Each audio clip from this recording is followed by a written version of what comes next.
السلام علیکم نحمدہ ونصلی علی رسولہ الکریم والصلاة والسلام علی سید الانبیاء والمرسلین محمد وآلہ واصحابہ واہل بیتہ وازواجہ وذریاتہ اجمعین اما بعد فاعوذ باللہ من الشیطان الرجیم بسم اللہ الرحمن الرحیم انہم لن یغنوا عنک من اللہ شیئا وان الظالمین بعضهم اولیاء بعض واللہ ولی المتقین صدق اللہ العظیم وصدق رسولہ النبی الکریم ونحن علی ذلک لمن الشاہدین والشاکرین والحمد للہ رب العالمین۔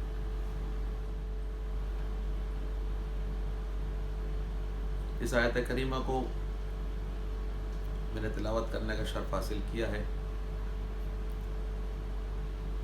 اس آیت کریمہ کا آخری کا جز جس سے میں اپنی تقریر کے لیے فیض لینا چاہتا ہوں وہ یہ ہے واللہ ولی المتقین، اللہ تعالیٰ متقین کا دوست ہے۔ ظالم آپس میں ایک دوسرے کے دوست ہیں، وَإِنَّ الظَّالِمِينَ بَعْضُهُمْ أَوْلِيَاءُ بَعْضٍ، اور اس کے برخلاف اللہ نے یہ فرمایا کہ اللہ تعالیٰ بھی متقین کا دوست ہے۔ اب وہ جن کو اللہ تعالیٰ اپنا دوست بناتا ہے ان کی دوستی کو حدیث قدسی میں اس طریقے سے بیان کیا گیا، لا یزال عبدی یتقرب الی بالنوافل، بندے کی اس راستے پر جب سفر کی منزلیں شروع ہوتی ہیں اس کو بیان کیا کہ بندہ مجھ سے قریب ہوتا رہتا ہے نوافل کے ذریعے، یہ حدیث قدسی ہے۔ پھر اس کے بعد چونکہ طویل حدیث ہے میں مختصر الفاظ میں مختصر مضمون کو سمیٹنا چاہتا ہوں،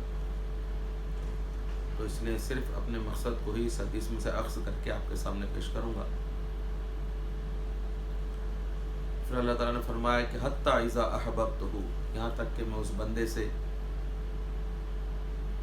محبت کرنے لگ جاتا ہوں، فَكُنْتُ سَمْعَهُ الَّذِي يَسْمَعُ بِهِ، میں اس بندے کے کان بن جاتا ہوں جس سے وہ سنتا ہے، وَبَصَرَهُ الَّذِي يَبْصِرُ بِهِ، میں اس بندے کی آنکھ بن جاتا ہوں جس سے وہ دیکھتا ہے، وَلِسَانَهُ الَّذِي يَنْطِقُ بِهَا، میں اس بندے کی زبان بن جاتا ہوں جس سے وہ بولتا ہے۔ اب حدیث شریف کا یہی جز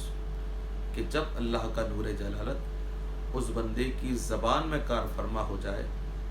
تو پھر اب وہ کلام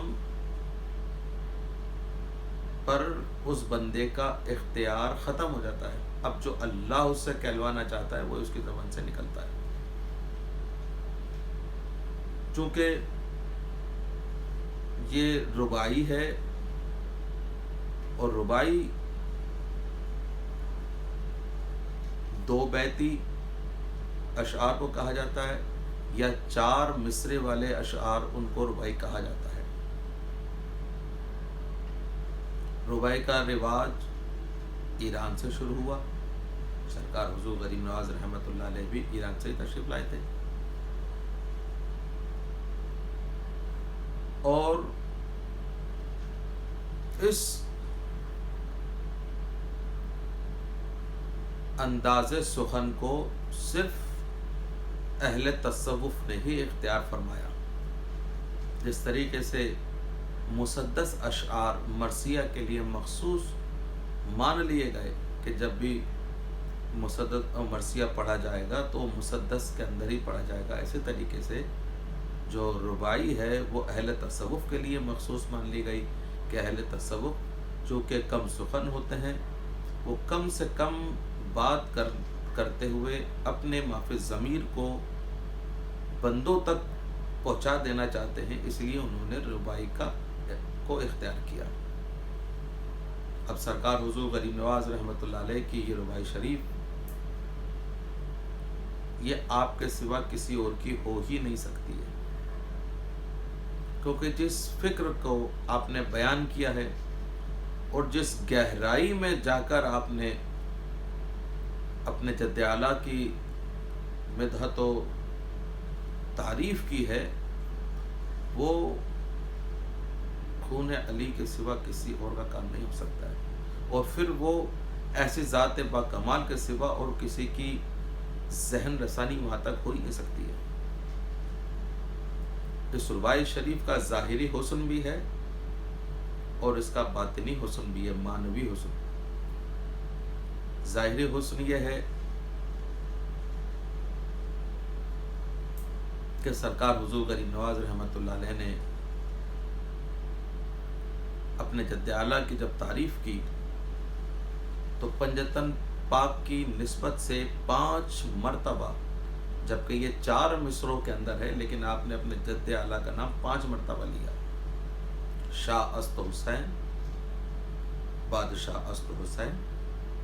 دین است حسین، دی پناہ است حسین۔ پھر تیسرے مصرے میں آپ نے فرمایا کہ سرداد نداد دست در دست یزید۔ پھر چوتھے مصرے میں فرمایا 5ویں مرتبہ حقا کہ بنا الہ الہ است حسین۔ آپ نے پنجتن پاک کی نسبت کو اس میں برقرار رکھا۔ پھر اس کے بعد جب آپ نے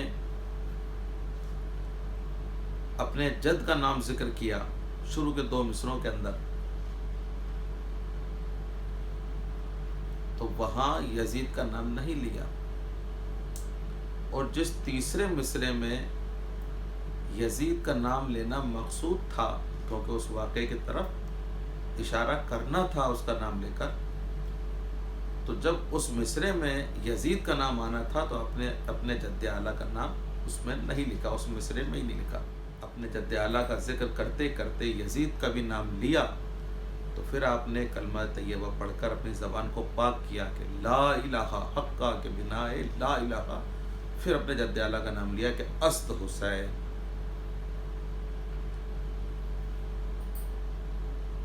یہ اس کا حسن ظاہری اور اس کا حسن معنوی یہ سمجھیں آپ کہ سرکار نے اپنے جد اعلیٰ کی جب تعریف کی تو یہ کہا کہ شاہ است حسین، شاہ کہتے ہیں جو دین کے بادشاہ ہوتے ہیں، کہ حسین شاہ ہیں۔ پھر آپ کی جب طبیعت سیر نہیں ہوئی تو آپ نے پھر کہا کہ بادشاہ است حسین، کہ دنیا بھی میرے جد اعلیٰ کے قدموں میں ہے، دنیا بھی ان کی بادشاہت میں ہے۔ پھر آپ کی طبیعت سیر نہیں ہوئی اور آپ نے اپنی بات کا ارتقاء فرمایا اور فرمایا کہ دین است حسین، کہ دین حسین ہی کا نام ہے۔ پھر آپ نے فرمایا کہ نہیں، دی پناہ است حسین، دین کو پناہ دینے والے بھی حسین ہیں۔ یہ جو آپ نے اپنے جد اعلیٰ کی مدحت کی، اس کی وجہ بیان کی کہ آپ اتنے اونچے مقام تک اور اس سے بھی بالا اور عرفہ و اعلیٰ مقاموں تک آپ کی رسائی اس لیے ہے کہ حق کہ آپ نے سر دیا، نہ داد نہ دیا، دست در دست یزید، کہ اپنا سر تو دیا لیکن ہاتھ یزید کے ہاتھ میں نہیں دیا۔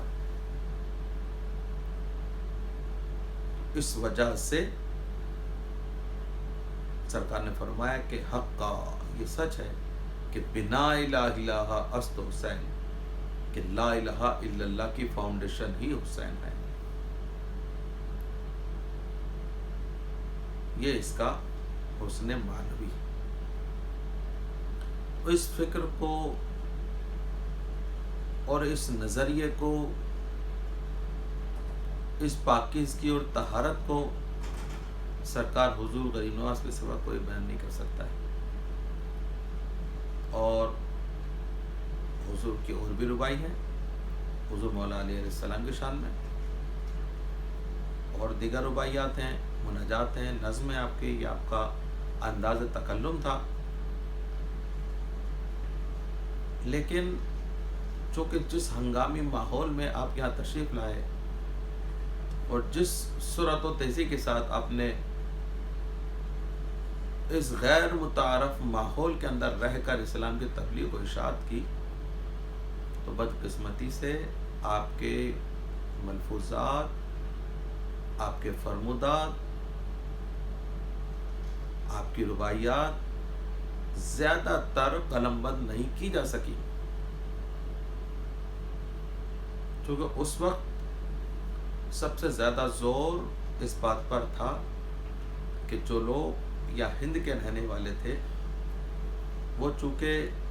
آپ کی زبان کو نہیں جانتے تھے، آپ فارسی بولتے تھے اور وہ اپنی زبانیں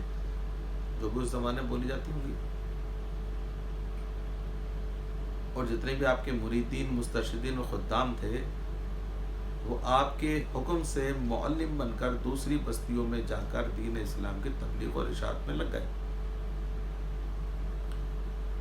اس اور سرکار نے اپنی خدمت کے لیے صرف اپنے خادم خاص حضرت خواجہ سید فخر الدین گردیسی رحمۃ اللہ علیہ کو رکھا۔ آپ نے حضور کی خدمت کی، اور خدمت کے اندر بھی آپ کی ضروریات کا خیال رکھنا، آپ کے قیام، طعام، صاف صفائی، آپ کے حجرے کی خدمت کرنا، اور جو مہمان زائرین آپ سے فیضیاب ہونے کے لیے اس زمانے میں آتے ان کی کھانے پینے کا، ان کو ٹھہرانے کا، آپ کے لنگر خانے کا اہتمام کرنا، اور یہ ساری کی ساری چیزیں بہت قلیل وقت کے اندر سر انجام ہو گئیں۔ تو لہٰذا جس طرح سے حضور سید عالم صلی اللہ تعالیٰ علیہ وسلم کی حیات پاک میں قرآن شریف کو قلم بند نہیں کیا جا سکا، بس اسی طرح سمجھ لیں کہ کچھ اسی طرح کا ماحول سرکار کی حیات پاک میں بھی رہا کہ بس پورا کا پورا فوکس اسلام کی تبلیغ کے اوپر رہا، اس کی نشر و اشاعت کے اوپر رہا، اور ان چیزوں کی طرف آپ کے مریدین، مسترشدین نے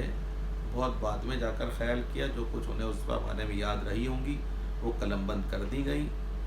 آپ کی باتیں، اور باقی سینہ بہ سینہ، نسل بعد نسل منتقل ہوتے ہوئے ہم لوگوں تک اور آپ کے مریدین، مسترشدین، آپ کے خدام تک پہنچی،